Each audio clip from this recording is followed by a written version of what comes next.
ಕಳೆದ 24 ಗಂಟೆಗಳಲ್ಲಿ ಸಾಕಷ್ಟು ದೊಡ್ಡ ಬೆಳವಣಿಗೆಗಳು ಸಂಭವಿಸಿವೆ. ಮಧ್ಯಪ್ರಾಚ್ಯದಲ್ಲಿ ಇರಾನ್ ಮತ್ತು ಅಮೆರಿಕ ನಡುವಿನ ಈ ಯುದ್ಧ ವಾತಾವರಣದ ನಡುವೆ ಚೀನಾ ತನ್ನ ಅತ್ಯಂತ ಸುಧಾರಿತ ಶಸ್ತ್ರಾಸ್ತ್ರವನ್ನ ಭಾರತದ ಗಡಿಯ ಮೇಲೆ ನಿಯೋಜಿಸಿದೆ. ಇದು ಭಾರತದ ಉಪಗ್ರಹಗಳನ್ನು ಸಹ ಒಡೆದು ಉರುಳಿಸುವ ಸಾಮರ್ಥ್ಯವನ್ನು ಹೊಂದಿದೆಯಂತೆ. ಅಮೆರಿಕ ಅಧ್ಯಕ್ಷ ಡೊನಾಲ್ಡ್ ಟ್ರಂಪ್ ಕೂಡ ಭಾರತಕ್ಕೆ ಧನ್ಯವಾದ ತಿಳಿಸಿದ್ದಾರೆ. ಚೀನಾವನ್ನ ನಿರ್ಲಕ್ಷಿಸಿ ಭಾರತ ಮತ್ತು ತೈವಾನ್ ಕೂಡ ಒಂದು ದೊಡ್ಡ ಹೆಜ್ಜೆ ಇಟ್ಟಿದೆ ಮತ್ತು ಅತ್ಯಂತ ಪ್ರಮುಖವಾಗಿ ವಿಯೆಟ್ನಾಂ ಜೊತೆಗೆ ಸಾಕಷ್ಟು ಪ್ರಮುಖ ಸುದ್ದಿಗಳು ಬರ್ತಾ ಇವೆ. ಇವುಗಳಲ್ಲದೆ ಇನ್ನೂ ಅನೇಕ ಪ್ರಮುಖ ಅಪ್ಡೇಟ್ಗಳಿವೆ. ಅವು ನಿಮಗೆ ಮುಖ್ಯ ವಾಹಿನಿ ನ್ಯೂಸ್ ಚಾನೆಲ್ಗಳಲ್ಲೂ ನೋಡೋದಕ್ಕೆ ಸಿಗೋದಿಲ್ಲ. ಆದ್ದರಿಂದ ವಿಡಿಯೋವನ್ನ ಕೊನೆವರೆಗೂ ನೋಡಿ. ಮೊದಲಿಗೆ ಭಾರತ, ಚೀನಾ ಮತ್ತು ತೈವಾನ್ ಬಗ್ಗೆ ಮಾತಾಡೋಣ.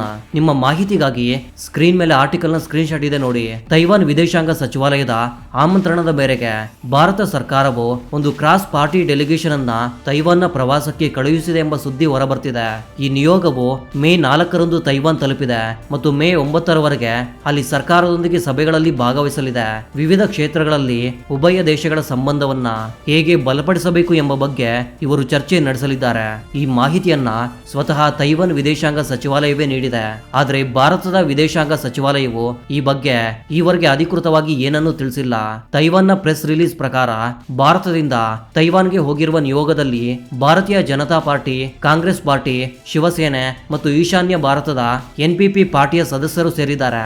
ತೈವಾನ್ ಪ್ರಕಾರ ಈ ಭೇಟಿಯು ಉಭಯ ದೇಶಗಳ ನಡುವಿನ ಪ್ರಜಾಪ್ರಭುತ್ವ ಸಂಬಂಧಗಳನ್ನು ಉತ್ತೇಜಿಸಲು, ಮಾನವ ಹಕ್ಕುಗಳು, ದ್ವಿಪಕ್ಷೀಯ ವ್ಯಾಪಾರ, ತಂತ್ರಜ್ಞಾನ, ಶಿಕ್ಷಣ ಮತ್ತು ಸಾಂಸ್ಕೃತಿಕ ಸಂಬಂಧಗಳನ್ನ ಗಟ್ಟಿಗೊಳಿಸಲು ನಡೆಯುತ್ತಿದೆ. ಇದರಿಂದ ಉಭಯ ದೇಶಗಳ ಬಾಂಧವ್ಯ ಮತ್ತಷ್ಟು ಗಟ್ಟಿಯಾಗಲಿದೆ. ತೈವಾನ್ ಸರ್ಕಾರವು ಭಾರತವನ್ನ ತನಗೆ ಅತ್ಯಂತ ಪ್ರಮುಖ ದೇಶವೆಂದು ಪರಿಗಣಿಸುತ್ತಿದೆ ಮತ್ತು ಭಾರತದೊಂದಿಗೆ ಸಂಬಂಧಗಳು ಮತ್ತಷ್ಟು ಗಟ್ಟಿಯಾಗಬೇಕೆಂದು ಬಯಸ್ತಾ ಇದೆ ಎಂದು ತೈವಾನ್ನ ವಿದೇಶಾಂಗ ಸಚಿವಾಲಯ ತಿಳಿಸಿದೆ. ಇಲ್ಲಿ ಆಸಕ್ತಿದಾಯಕ ವಿಷಯವೇನೆಂದ್ರೆ, ಭಾರತದಿಂದ ಸರ್ವಪಕ್ಷ ನಿಯೋಗ ತೈವಾನ್ಗೆ ಹೋಗಿದೆ ಮತ್ತು ಅವರ ಭೇಟಿ ಮೇ 4ರಂದೇ ಆರಂಭವಾಗಿದೆ. ಆದರೆ ನಮ್ಮ ವಿದೇಶಾಂಗ ಸಚಿವಾಲಯವು ಇದರ ಮಾಹಿತಿಯನ್ನ ಸಾರ್ವಜನಿಕವಾಗಿ ನೀಡಿಲ್ಲ ಅಥವಾ ಇದನ್ನ ಪ್ರಚಾರ ಮಾಡ್ತಿಲ್ಲ. ಬಹುಶಃ ಭಾರತ ಸರ್ಕಾರವು ಚೀನಾದೊಂದಿಗೆ ನೇರ ಸಂಘರ್ಷವನ್ನ ತಪ್ಪಿಸಲು ಬಯಸ್ತಾ ಇರಬಹುದು. ಪರೋಕ್ಷವಾಗಿ ಒಳಗೊಳಗೆ ತೈವಾನ್ ಜೊತೆಗೆ ಸಂಬಂಧವನ್ನ ನಾವು ನಿರಂತರವಾಗಿ ಗಟ್ಟಿಗೊಳಿಸುವ ಕೆಲಸ ಮಾಡ್ತಾ ಇದ್ದೀವಿ. ಯಾಕಂದ್ರೆ ನಾವು ಬಹಿರಂಗವಾಗಿ ತೈವಾನ್ ಅನ್ನ ಬೆಂಬಲಿಸಿ ಚೀನಾಗೆ ಸವಾಲು ಹಾಕಿದ್ರೆ ಸಂಬಂಧಗಳು ಕೆಡಬಹುದು. ಆದ್ದರಿಂದಲೇ ಸದ್ದಿಲ್ಲದೆ ತೈವಾನ್ ಜೊತೆಗಿನ ಮಾತುಕತೆಗಳನ್ನ ಮುಂದುವರಿಸಲಾಗ್ತಿದೆ ಮತ್ತು ತೈವಾನ್ ಕಂಪನಿಗಳನ್ನ ಭಾರತಕ್ಕೆ ಆಮಂತ್ರಿಸಲಾಗುತ್ತಿದೆ. ಇದರಿಂದ ಅವರು ಭಾರತದಲ್ಲಿ ಹೂಡಿಕೆ ಮಾಡಬಹುದು. ಮುಂದಿನ ಅಪ್ಡೇಟ್ ಭಾರತ ಮತ್ತು ವಿಯೆಟ್ನಾಂನ ಬಗ್ಗೆ. ವಿಯೆಟ್ನಾಂ ಅಧ್ಯಕ್ಷ ಥೋಲಾಮ್ ಅವರು 3 ದಿನಗಳ ಭಾರತ ಪ್ರವಾಸಕ್ಕೆ ಬಂದಿದ್ರು ಮತ್ತು ಇಂದು ಅವರ ಪ್ರವಾಸ ಮುಕ್ತಾಯಗೊಂಡಿದೆ. ಇಲ್ಲಿಯೂ ನಮ್ಮ ಮಾತು ನಿಜವಾಗಿದೆ. ಅನೇಕ ನ್ಯೂಸ್ ಚಾನೆಲ್ಗಳು ವಿಯೆಟ್ನಾಂ ಅಧ್ಯಕ್ಷರು ಭಾರತಕ್ಕೆ ಬಂದು ಬ್ರಹ್ಮೋಸ್ ಕ್ಷಿಪಣಿ ಒಪ್ಪಂದಕ್ಕೆ ಸಹಿ ಹಾಕ್ತಾರೆ ಅಥವಾ ಮಾತುಕತೆ ಅಂತಿಮಗೊಳ್ಳುತ್ತದೆ ಎಂದು ದೊಡ್ಡ ಮಟ್ಟದ ಪ್ರಚಾರ ನೀಡಿದ್ವು. ಆದರೆ ಅಂತಹದ್ದೇನೂ ನಡೆಯಲಿಲ್ಲ. ಡಿಜಿಟಲ್ ತಂತ್ರಜ್ಞಾನ, ಅಪರೂಪದ ಧಾತುಗಳು, ಫಾರ್ಮಾಸ್ಯೂಟಿಕಲ್ಸ್, ಪ್ರವಾಸೋದ್ಯಮ, ಸಂಸ್ಕೃತಿ, ಸಾರ್ವಜನಿಕ ಆಡಿಟ್ ಸಿಸ್ಟಮ್ಸ್, ಶಿಕ್ಷಣ ಮತ್ತು ಹಣಕಾಸು ಸಂಬಂಧಿತ ಹಲವಾರು ಪ್ರಮುಖ ಒಪ್ಪಂದಗಳಿಗೆ ಸಹಿ ಹಾಕಲಾಗಿದೆ. ಆದರೆ ಯಾವುದೇ ರಕ್ಷಣಾ ಒಪ್ಪಂದಕ್ಕೆ ಉಭಯ ದೇಶಗಳು ಸಹಿ ಹಾಕಿಲ್ಲ. ಒಂದು ಪ್ರಮುಖ ಒಪ್ಪಂದವು ಯುಪಿಐ ಪಾವತಿ ವ್ಯವಸ್ಥೆಯ ಬಗ್ಗೆ ನಡೆದಿದೆ. ಭಾರತ ಮತ್ತು ವಿಯೆಟ್ನಾಂ QR ಕೋಡ್ ಆಧಾರಿತ ಪಾವತಿ ವ್ಯವಸ್ಥೆಗಳನ್ನ ಲಿಂಕ್ ಮಾಡಲು ಪರಸ್ಪರ ಒಪ್ಪಂದಕ್ಕೆ ಸಹಿ ಹಾಕಿವೆ ಎಂಬ ಸುದ್ದಿ ಬಂದಿದೆ.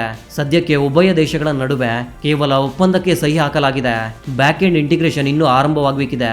ಹೀಗಿರುವಾಗ ಟ್ರಯಲ್ಸ್ ನಡೆಸುತ್ತಾ ಇದನ್ನ ಜಾರಿಗೆ ತರಲು ಕನಿಷ್ಠ 1 ಅಥವಾ 2 ವರ್ಷಗಳು ಬೇಕಾಗಬಹುದು. ಆದರೆ ಶುಭ ಸುದ್ದಿ ಏನಂದ್ರೆ, UPI ಪಾವತಿ ವ್ಯವಸ್ಥೆಯನ್ನ ಸ್ವೀಕರಿಸುವ ದೇಶಗಳ ಪಟ್ಟಿಗೆ ಮತ್ತೊಂದು ದೇಶ ಸೇರ್ಪಡೆಯಾಗಿದೆ.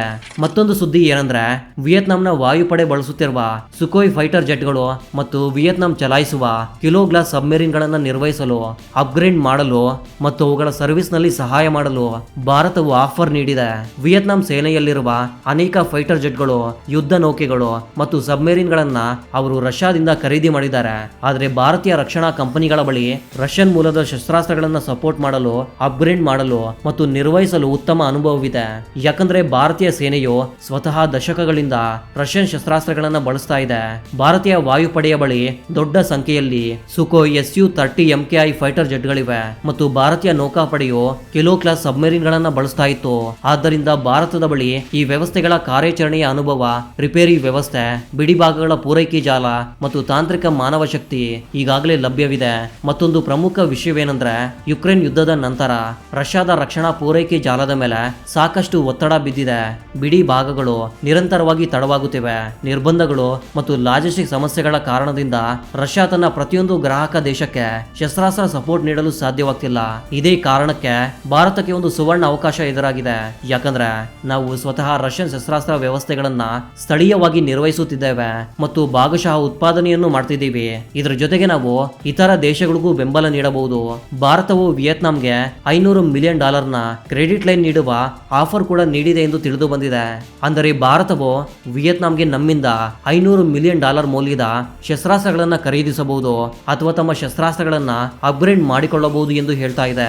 ಮತ್ತು ಈ $500 ಮಿಲಿಯನ್ ಹಣವನ್ನ ವಿಯೆಟ್ನಾಂ ಮುಂದಿನ ವರ್ಷಗಳಲ್ಲಿ ನಿಧಾನವಾಗಿ ಕಂತುಗಳಲ್ಲಿ ಭಾರತಕ್ಕೆ ಪಾವತಿಸಬಹುದು. ಇದು ಒಂದು ರೀತಿಯಲ್ಲಿ ಭಾರತವು ವಿಯೆಟ್ನಾಂಗೆ ಕಡಿಮೆ ಬಡ್ಡಿ ದರದಲ್ಲಿ ಸಾಲ ನೀಡುತ್ತಿರುವಂತಿದೆ. ಆದ್ರೆ ಇದರ ಷರತ್ತು ಏನಂದ್ರೆ ವಿಯೆಟ್ನಾಂ ಈ $500 ಮಿಲಿಯನ್ ಹಣವನ್ನ ಭಾರತದೊಂದಿಗಿನ ರಕ್ಷಣಾ ಒಪ್ಪಂದಗಳಿಗಾಗಿಯೇ ಖರ್ಚು ಮಾಡಬೇಕಾಗುತ್ತೆ. ಭಾರತ ಮತ್ತು ವಿಯೆಟ್ನಾಂ 12 ಪೆಟ್ರೋಲಿಂಗ್ ಹಡಗುಗಳ ಒಪ್ಪಂದದ ಬಗ್ಗೆಯೂ ಮಾತುಕತೆ ಆರಂಭಿಸಿದೆ. ಅದು ಇನ್ನೂ ಅಂತಿಮಗೊಂಡಿಲ್ಲ. ವಿಶೇಷವೇನೆಂದ್ರೆ ದಕ್ಷಿಣ ಚೀನಾ ಸಮುದ್ರದಲ್ಲಿ ವಿಯೆಟ್ನಾಂ ಬಲಶಾಲಿ ಆಗಿರುವುದು ಭಾರತಕ್ಕೂ ಅಗತ್ಯವಾಗಿದೆ. ಯಾಕಂದ್ರೆ ಅಲ್ಲಿ ವಿಯೆಟ್ನಾಂ ಮತ್ತು ಚೀನಾ ನಡುವೆ ಸುದೀರ್ಘ ಸಮುದ್ರ ವಿವಾದವಿದೆ. ವಿಯೆಟ್ನಾಂ ಸೇನೆ ಬಲವಾದ್ರೆ ದಕ್ಷಿಣ ಚೀನಾ ಸಮುದ್ರದಲ್ಲಿ ಅಧಿಕಾರದ ಸಮತೋಲನ ಕಾಯ್ದುಕೊಳ್ಳಬಹುದು ಮತ್ತು ಚೀನಾದ ಮೇಲೂ ಒತ್ತಡ ಇರುತ್ತೆ. ಇದಕ್ಕಾಗಿಯೇ ವಿಯೆಟ್ನಾಂ ನಮ್ಮಿಂದ ಬ್ರಹ್ಮೋಸ್ ಕ್ಷಿಪಣಿ ಖರೀದಿಸಿ ತನ್ನ ಕ್ಷಿಪಣಿ ಪ್ರತಿರೋಧ ಶಕ್ತಿಯನ್ನ ಹೆಚ್ಚಿಸಿಕೊಳ್ಳಲಿ ಎಂದು ಭಾರತ ಬಯಸ್ತಾ ಇದೆ. ಈಗ ವಿಯೆಟ್ನಾಂ ಇದ್ರ ಮೇಲೆ ಯಾವ ಪ್ರತಿಕ್ರಿಯೆ ನೀಡುತ್ತದೆ ಎಂದು ನೋಡಬೇಕು. ಆಫರ್ ನೀಡುವುದು ಭಾರತದ ಕೈಯಲ್ಲಿತ್ತು. ನಾವು ವಿಯೆಟ್ನಾಂ ಅಧ್ಯಕ್ಷರಿಗೆ ಬ್ರಹ್ಮೋಸ್ ಕ್ಷಿಪಣಿಯ ಆಫರ್ ಕೂಡ ನೀಡಿದ್ದೀವಿ. ಮುಂದಿನ ಅಪ್ಡೇಟ್ ಭಾರತ ಮತ್ತು ಅಮೆರಿಕದ ಬಗ್ಗೆ. ಅಮೆರಿಕದ ಸೆಲೆಕ್ಟ್ USA ಇನ್ವೆಸ್ಟ್ಮೆಂಟ್ ಸಮ್ಮಿಟ್ ನಲ್ಲಿ ಭಾರತವು ಅತಿ ದೊಡ್ಡ ಹೂಡಿಕೆದಾರನಾಗಿ ಹೊರಹೊಮ್ಮಿದೆ ಎಂಬ ಸುದ್ದಿ ಬರ್ತಿದೆ. ಇದಕ್ಕಾಗಿ ಅಮೆರಿಕದ ಸರ್ಕಾರ, ಅಮೆರಿಕದ ರಾಯಭಾರಿ ಕಚೇರಿ ಮತ್ತು ಅಮೆರಿಕದ ರಾಯಭಾರಿ ಸರ್ಗಿಯೋ ಗೌರ್ ಎಲ್ಲರೂ ಭಾರತಕ್ಕೆ ಧನ್ಯವಾದ ಹೇಳ್ತಿದ್ದಾರೆ ಮತ್ತು ಭಾರತದ ಗುಣಗಾನ ಮಾಡ್ತಿದ್ದಾರೆ. ವಾಸ್ತವವಾಗಿ ಸೆಲೆಕ್ಟ್ USA ಸಮ್ಮಿಟ್ ಅಮೆರಿಕದ ಅತಿ ದೊಡ್ಡ ವಾರ್ಷಿಕ ಅಂತಾರಾಷ್ಟ್ರೀಯ ವ್ಯಾಪಾರ ಕಾರ್ಯಕ್ರಮವಾಗಿದ್ದು ಇದನ್ನ US ವಾಣಿಜ್ಯ ಇಲಾಖೆ ಆಯೋಜಿಸುತ್ತದೆ. ವಿದೇಶಿ ಕಂಪನಿಗಳು ಮತ್ತು ವಿದೇಶಿ ಹೂಡಿಕೆದಾರರನ್ನ ಅಮೆರಿಕದಲ್ಲಿ ಹೂಡಿಕೆ ಮಾಡಲು ಆಕರ್ಷಿಸುವುದು ಇದರ ಮುಖ್ಯ ಉದ್ದೇಶವಾಗಿದೆ. ಇಲ್ಲಿ ವಿಶ್ವದಾದ್ಯಂತ ಕಂಪನಿಗಳು, ಸಿಇಒಗಳು, ಸರ್ಕಾರಿ ಅಧಿಕಾರಿಗಳು, ಸ್ಟಾರ್ಟ್ಅಪ್ಗಳು ಮತ್ತು ಹೂಡಿಕೆದಾರರನ್ನ ಆಹ್ವಾನಿಸಲಾಗುತ್ತದೆ. ಅಮೆರಿಕದ ಯಾವ ರಾಜ್ಯದಲ್ಲಿ ಯಾವ ಉದ್ಯಮದಲ್ಲಿ ಹೂಡಿಕೆ ಅವಕಾಶಗಳಿವೆ ಮತ್ತು ಅಮೆರಿಕ ಸರ್ಕಾರ ಅದಕ್ಕೆ ಹೇಗೆ ಸಹಾಯ ಮಾಡುತ್ತದೆ ಎಂದು ಅವರಿಗೆ ತಿಳಿಸಲಾಗುತ್ತದೆ.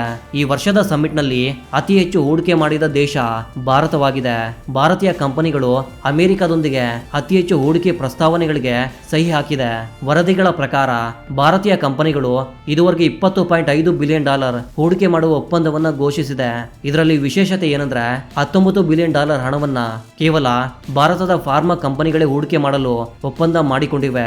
Biocon group, SPL, doctor Reddy's, Glenmark, Jubilant, Lupin, Piramal, Zydus ಇವೆಲ್ಲವೂ ಭಾರತದ ಪ್ರಮುಖ ಫಾರ್ಮಾ ಕಂಪನಿಗಳಾಗಿದ್ದು ಇವು ಈಗ US ಮಾರುಕಟ್ಟೆಯನ್ನ ಪ್ರವೇಶಿಸಲಿವೆ.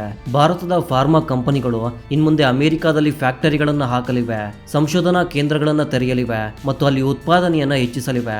ಫಾರ್ಮಾ ಹೊರತುಪಡಿಸಿ ಉಳಿದ ಹೂಡಿಕೆಗಳು ಉತ್ಪಾದನೆ, ತಂತ್ರಜ್ಞಾನ, ಇಂಧನ ಮತ್ತು ಸಂಶೋಧನೆಯಲ್ಲಿ ತೊಡಗಲಿವೆ. ಭಾರತದ ಫಾರ್ಮಾ ಕಂಪನಿಗಳು ಅಮೆರಿಕದಲ್ಲಿ ಇಷ್ಟೊಂದು ಭಾರಿ ಹೂಡಿಕೆ ಮಾಡುತ್ತಿರುವುದಕ್ಕೆ ಒಂದು ಮುಖ್ಯ ಕಾರಣವಿದೆ. ಭಾರತದ ಫಾರ್ಮಾ ಉದ್ಯಮವು ಕೇವಲ $50 ರಿಂದ $60 ಬಿಲಿಯನ್ ಆಸುಪಾಸಿನಲ್ಲಿದೆ. ಆದರೆ ಅಮೆರಿಕದ ಫಾರ್ಮಾ ಉದ್ಯಮವು $700 ಬಿಲಿಯನ್ ಗಿಂತ ಹೆಚ್ಚು. ಅಂದರೆ ಭಾರತಕ್ಕಿಂತ 12 ರಿಂದ 13 ಪಟ್ಟು ದೊಡ್ಡದಾಗಿದೆ. ಪ್ರಸ್ತುತ ಭಾರತದ ಕಂಪನಿಗಳು ಭಾರತದಲ್ಲಿ ಔಷಧಿಗಳನ್ನು ತಯಾರಿಸಿ ಅಮೆರಿಕಾಗೆ ರಫ್ತು ಮಾಡ್ತಿವೆ. ವಿಶ್ವದ ಅತಿ ದೊಡ್ಡ ಫಾರ್ಮಾ ಮಾರುಕಟ್ಟೆಯಾಗಿರುವ US ಮಾರುಕಟ್ಟೆಯನ್ನು ನಿರ್ಲಕ್ಷಿಸಲು ಸಾಧ್ಯವೇ ಇಲ್ಲ. ಆದರೆ ಡೊನಾಲ್ಡ್ ಟ್ರಂಪ್ ಬಂದ ನಂತರ ಇತರ ದೇಶಗಳಿಂದ ಸಿದ್ಧಪಡಿಸಿದ ಔಷಧಿಗಳನ್ನ ಅಮೆರಿಕಾಗೆ ಆಮದು ಮಾಡಿಕೊಳ್ಳುವುದು ಕಷ್ಟವಾಗಿದೆ. ಆದ್ದರಿಂದಲೇ ಈ ಹೂಡಿಕೆಯಲ್ಲಿ 90% ಫಾರ್ಮಾ ಕಂಪನಿಗಳಿವೆ. ಯಾಕಂದ್ರೆ ಅಮೆರಿಕದಲ್ಲಿ ಫ್ಯಾಕ್ಟರಿ ಹಾಕೋದ್ರಿಂದ ಭಾರತದ ಕಂಪನಿಗಳಿಗೆ US FDA ಅನುಮೋದನೆ ಬೇಗ ಸಿಗುತ್ತೆ ಮತ್ತು ಹೆಚ್ಚಿನ ತಪಾಸಣೆ ಇರೋದಿಲ್ಲ. ಇದು ಕೇವಲ ಅಮೆರಿಕ ಸರ್ಕಾರ ಅಥವಾ ಟ್ರಂಪ್ ಆಡಳಿತಕ್ಕೆ ಮಾತ್ರವಲ್ಲದೆ ಭಾರತ ಸರ್ಕಾರಕ್ಕೂ ದೊಡ್ಡ ರಾಜತಾಂತ್ರಿಕ ಗೆಲುವಾಗಿದೆ. ಅಮೆರಿಕದೊಂದಿಗೆ ವ್ಯಾಪಾರ ಉದ್ವಿಗ್ನತೆ ಇರುವ ಸಮಯದಲ್ಲಿ ಭಾರತದಿಂದ $20.5 ಬಿಲಿಯನ್ ಹೂಡಿಕೆ ಅಮೆರಿಕಾಗೆ ಹೋಗುವುದು ಭಾರತದ ಸಾಫ್ಟ್ ಪವರ್ ಅನ್ನ ಹೆಚ್ಚಿಸುತ್ತೆ. ಯಾಕಂದ್ರೆ ಭಾರತದ ಹೂಡಿಕೆಯಿಂದ ಅಮೆರಿಕದಲ್ಲಿ ಉದ್ಯೋಗಗಳು ಸೃಷ್ಟಿಯಾಗುತ್ತೆ, ಅಲ್ಲಿನ ಜನರಿಗೆ ಕೆಲಸ ಸಿಗುತ್ತೆ. ಇದು ಪ್ರಸ್ತುತ ಡೊನಾಲ್ಡ್ ಟ್ರಂಪ್ ಅವರ ಪ್ರಮುಖ ಗುರಿಯಾಗಿದೆ. ಇದರೊಂದಿಗೆ ಭಾರತೀಯ ಕಂಪನಿಗಳು ಹೊರದೇಶದಿಂದ ಹಣ ಗಳಿಸಿದ್ರೆ ಭಾರತದ ವಿದೇಶಿ ವಿನಿಮಯ ಮೀಸಲು ಕೂಡ ಹೆಚ್ಚಾಗುತ್ತದೆ. ತಂತ್ರಜ್ಞಾನ ಭಾರತಕ್ಕೆ ಮರಳಿ ಬರುತ್ತದೆ ಮತ್ತು ಭಾರತದ ಜಾಗತಿಕ ಇಮೇಜ್ ಕೂಡ ಸುಧಾರಿಸುತ್ತೆ. ಮುಂದಿನ ಅಪ್ಡೇಟ್ ಭಾರತ ಮತ್ತು ಚೀನಾ ಬಗ್ಗೆ ನಿಮ್ಮ ಮಾಹಿತಿಗಾಗಿ ಸ್ಕ್ರೀನ್ ಮೇಲೆ ಸ್ಕ್ರೀನ್ ಶಾಟ್ ಇದೆ ನೋಡಿ. ಚೀನಾ ತನ್ನ ಅತ್ಯಂತ ಸುಧಾರಿತ ಕ್ಷಿಪಣಿ ರಕ್ಷಣಾ ವ್ಯವಸ್ಥೆ HQ-29 ಅನ್ನ ಭಾರತದ ಗಡಿಯ ಸಮೀಪವಿರುವ ಟಿಬೆಟ್ ಪ್ರದೇಶದಲ್ಲಿ ನಿಯೋಜಿಸಿದೆ ಎಂಬ ಸುದ್ದಿ ಬರ್ತಿದೆ. ಚೀನಾ ಈ HQ-29 ವ್ಯವಸ್ಥೆಯು ಯಾವುದೇ ದೇಶದ ಭೂಮಿಯ ಲೋ ಆರ್ಬಿಟ್ ನಲ್ಲಿ ಇರುವಂತಹ ಉಪಗ್ರಹಗಳನ್ನ ಕೂಡ ಹೊಡೆದು ಉರುಳಿಸಬಲ್ಲದು ಎಂದು ಚೀನಾ ಹಕ್ಕು ಸಾಧಿಸ್ತಾ ಇದೆ. ಇದು ಮ್ಯಾಕ್ 6ರಿಂದ ಮ್ಯಾಕ್ 10 ವೇಗದಲ್ಲಿ ಹೈಪರ್ಸೋನಿಕ್ ಇಂಟರ್ಸೆಪ್ಟರ್ ಗಳನ್ನ ಹಾರಿಸಬಲ್ಲದು. ಅಂದರೆ ಇದು ಹೈಪರ್ಸೋನಿಕ್ ಕ್ಷಿಪಣಿಗಳನ್ನು ಸಹ ತಡೆಯಬಲ್ಲದು ಎಂದು ಹೇಳಲಾಗ್ತಿದೆ. ಚೀನಿ ರಕ್ಷಣಾ ತಜ್ಞರ ಪ್ರಕಾರ ಅವರ ಈ HQ-29 ಕ್ಷಿಪಣಿ ರಕ್ಷಣಾ ವ್ಯವಸ್ಥೆಯು ಭಾರತದ S-400 ವ್ಯವಸ್ಥೆಗಿಂತಲೂ ಅನೇಕ ಪಟ್ಟು ಹೆಚ್ಚು ಸುಧಾರಿತವಾಗಿದೆ ಮತ್ತು ಇದನ್ನ ರಷ್ಯಾದ S-500 ವ್ಯವಸ್ಥೆಗೆ ಹೋಲಿಸಬೇಕು. ಚೀನಾ ಪ್ರಕಾರ ಇದರ ವ್ಯಾಪ್ತಿ 600 ಕಿಲೋಮೀಟರ್. ಚೀನಾದ ತಜ್ಞರು ಇದು ಭಾರತದ ಬ್ರಹ್ಮೋಸ್ ಕ್ಷಿಪಣಿ ಮಾತ್ರವಲ್ಲದೆ ಅಗ್ನಿ 5 ಕ್ಷಿಪಣಿಯನ್ನು ಕೂಡ ಪತ್ತೆ ಹಚ್ಚಲು ಮತ್ತು ತಡೆಯಲು ಸಮರ್ಥವಾಗಿದೆ ಎಂದು ಹೇಳ್ತಿದ್ದಾರೆ. ವಿಶೇಷವೇನೆಂದ್ರೆ ಚೀನಾದ ಈ HQ-29 ವ್ಯವಸ್ಥೆಯನ್ನ ಕಳೆದ ವರ್ಷ ಸೆಪ್ಟೆಂಬರ್ 2025ರಲ್ಲೇ ಅನಾವರಣಗೊಳಿಸಿತ್ತು. ಬೀಜಿಂಗ್ನ ಮಿಲಿಟರಿ ಪರೇಡ್ ನಲ್ಲಿ ಇದನ್ನ ಮೊದಲ ಬಾರಿಗೆ ಅಧಿಕೃತವಾಗಿ ಲಾಂಚ್ ಮಾಡಲಾಗಿತ್ತು. ಲಾಂಚ್ ಆದ ನಂತರ ಈಗ ಇದನ್ನ ಸೇನೆಯಲ್ಲಿ ಸೇರಿಸಿಕೊಳ್ಳಲಾಗಿದೆ ಮತ್ತು ಮೊದಲ ಬಾರಿಗೆ ಭಾರತದ ಗಡಿಯಲ್ಲೇ ನಿಯೋಜಿಸಲಾಗಿದೆ. ಇದು ಆಪರೇಷನ್ ಸಿಂಧೂರ್ ನಂತರ ಚೀನಾ ಭಾರತವನ್ನ ಕಿಂಚಿತ್ತು ಹಗುರವಾಗಿ ಪರಿಗಣಿಸ್ತಾ ಇಲ್ಲ ಎಂಬುದನ್ನ ಇದು ಸಾಬೀತುಪಡಿಸ್ತಾ ಇದೆ. ಇದ್ರ ಬಗ್ಗೆ ನಿಮ್ಗೆ ಏನನ್ನಿಸ್ತಾ ಇದೆ? ಚೀನಾದ ಈ HQ-29 ವ್ಯವಸ್ಥೆಯು ಭಾರತದ ಬ್ರಹ್ಮೋ ಕ್ಷಿಪಣಿಯನ್ನ ತಡೆಯಲು ಸಾಧ್ಯವೇ? ಹೌದಾ ಅಥವಾ ಇಲ್ವಾ ಎಂಬುದನ್ನ ಕೆಳಗಡೆ ಕಾಮೆಂಟ್ ಮಾಡಿ ನಿಮ್ಮ ಅಭಿಪ್ರಾಯವನ್ನ ತಿಳಿಸಿ. ಮತ್ತೊಂದು ಆಸಕ್ತಿಕರ ವಿಡಿಯೋದ ಜೊತೆಗೆ ಮತ್ತೆ ಸಿಗೋಣ. ಅಲ್ಲಿವರೆಗೂ ಜೈ ಹಿಂದ್, ಜೈ ಕರ್ನಾಟಕ.